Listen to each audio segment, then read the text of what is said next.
loved watching Top of the Pops as kids and seeing all these bands like Sweet and T-Rex and Slade. They played pop music with guitars, and all of a sudden it wasn't happening anymore. And we thought, well, why not? You know, because it had an audience then. Why can't it have an audience now?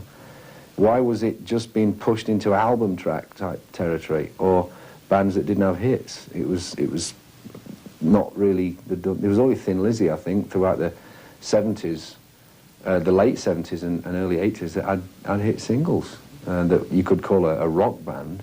Apart from maybe Black Betty, which would be a one-off, you know, there were not that many guitar-based bands, and it was an annoyance to us. We don't lose anything. A record is your one and only opportunity to get it exactly how you hear it in your head, and if you get it wrong, you can do it again. If you make a mistake live, there's two things. You either hope they haven't heard it, or you do it twice so they think you've done it on purpose. But it's a different thing, you know. We treat the two as complete separate entities, really. But we always go out and represent what we've done on record very well, because making a great record makes you go in and rehearse harder to make sure that you can do live what you've done on record. That we really find difficult to fall short of now. When you learn to do something to a certain standard, it's really hard to be below that, you know. Consequently, we've ended up in a situation where we're our own worst enemy in that respect. You know, we've made a couple of albums that have sort of ended up being blueprints for the way that rock's going to go for the next couple of years, you know, which we sort of half intended to a point. When we did the Pyromania album, we actually did specifically say to each other, let's try and do something that nobody's ever done before. We just didn't expect everybody else to do it after we, you know, after us. And then with the Hysteria album, the same thing happened, and we just set it was like a precedent that we had to follow and improve on what we'd already done. We didn't want to just put out Pyromania Part 2. So with Hysteria, we made a specific effort to make it even bigger and better. And you can't just get that right in a couple of weeks. The album is more of the energy of the Pyromania record with the songwriting capability that we kind of got to almost down to, you know, a fine art on the Hysteria record. Hysteria was a great record for 1987. It was an album that we really had to make to prove a point. We didn't feel the need to prove a point on this one. All we wanted to do was make a good record. So consequently, all we were worried about were writing great songs and getting them across in a more energetic way than we did on the last album. We were really into the production thing and what have you on Hysteria. This time round, we wanted the guitars up a bit louder, the vocals a bit rougher, not so polished. So the energy came across a little bit more obviously. But we didn't want to lose our audience by just reverting back to doing riffy stuff again. There are riffs within the song, but only if the song warrants it. It's not just done for the sake of it, you know. On this one, it's like 5 years between release dates, but I don't think it should be forgotten that we were on tour for pushing 2 years.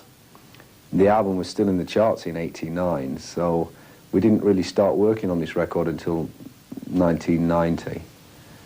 And the majority of it was recorded after Steve died, from April to December last year. So, you know, it was just a case of everything that went off in between was just us trying to get on with life and trying to keep the band going, trying to keep a guy alive, and the recording sort of became a secondary thing.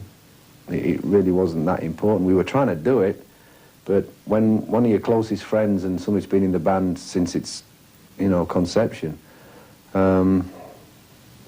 is dying, it's really hard to kind of concentrate on writing a song. Mm-hmm. It becomes not as important as it should be.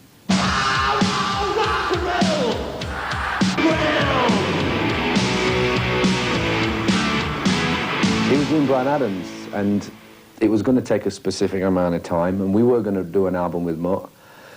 And basically the Bryan Adams album was taking longer and longer to do, because when you work with Mutt, there's no such thing as like delivery dates. It's just finished when it's finished, which is the way to work, really. I think budgets and time things are not good for music, and he likes to work in such a way that it's only done when it's done. And that's great for Brian, and it's been great for us in the past, but at this particular time, we just wanted to get on with it, so we said we can't wait any longer. And I think it was a big relief to Mutt as well, and he said great, you know, because he didn't want to rush the Bryan Adams thing. And he said, well, you know, you guys can make this record on your own. You've worked with me long enough, and we'd worked with him for 10 years. So had Mike Shipley, who would co-produce the album with us. He'd been the engineer on the last 3 albums that we'd done with Mutt. And so we said, let's go for it. And he gave us, it was his blessing almost. You know, he said, look, you know, you can do it, but if you get stuck or you want a third ear, just give me a ring, you know. Brian won't mind. And luckily for us, he didn't. And sometimes he'd even answer the phone and go, I put Mutt on, we've got to play him something. No, let me hear it first, you know. It's like, it was good, and he'd give his opinion. It's fine, leave it alone, or maybe you should change this. So we gave him sort of executive production credit because he was there when we wrote and arranged the songs. We'd get together for 4 songs at a time and work on stuff, and then we could go in the studio and record it. But he wasn't actually in the studio when we recorded the stuff. We did get him in towards the end. We asked him over to do some backing vocals with us because we like to get a crowd of people around the mic. And the blend we've always had in the past has been great when it's been Mutt, Phil Collin and Rick Savage.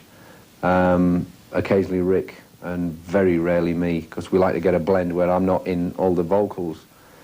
And it works very well, and our theory is don't fix it if it's not broken, so we wanted to keep the same thing going. Do we want to get right?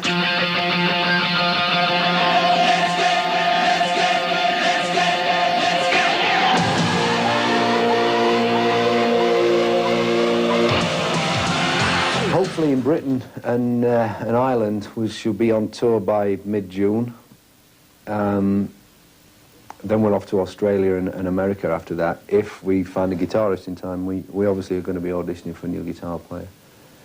And it's all down to that. If that happens, if we get a guitarist quickly, we do have a short list, but we haven't made any decisions or had any proper auditions yet. But if that goes as to plan, then the tour should be in June.